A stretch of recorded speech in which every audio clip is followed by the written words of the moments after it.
Susah lah buat kerja ni.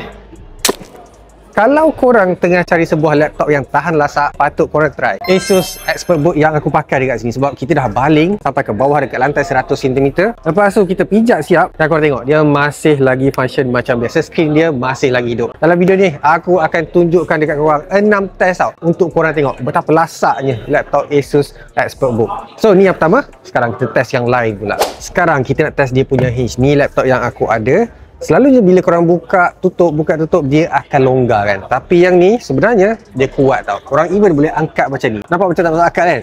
Tapi korang nampak dia masih lagi elok. So benda ni sebenarnya function kalau korang selalu ada macam baby ke datang, lepas tu dia pijak lantai kan. Even aku rasa ni kalau pijak pun still lagi okay. So yang ni hinge ni sepatutnya akan selamat. Nampak? Dia boleh lagi stand macam ni. And screen masih lagi on. Apa lagi yang korang nak untuk sebuah laptop macam ni. Next, dia punya port pula. Tengok dia tahan ke tak bila korang actually masukkan pendrive, cocok, lepas tu cabut, cocok, cabut. So aku dah ikat dengan 8kg dumbbell dekat dia punya port tau. Aku akan angkat tengok macam mana dia boleh mudah tercabut ke tak. 1, 2, 3. Oh tengok tu guys, 8kg mat, boleh buat exercise siap tau. So basically port ni dia lagi kuat daripada aku punya workout lah guys. Alright, next test. Jom kita pergi. So next test kita akan buat benda ni. Kita akan tuang air dekat atas keyboard dia. Alright. So dia yang suruh tau. Aku tak suruh. 1, 2, 3. Yeah. Tengok tu. Weh, ini kalau kena kat laptop aku ni tak hidup mate. Macam mana dah hangus tadi. Tak berasap weh. Tak keluar api. Masih lagi hidup. Lagi. Wah, tengok. Yeah, still function. Yeah, you can type whatever you want. The keyboard, masih lagi function.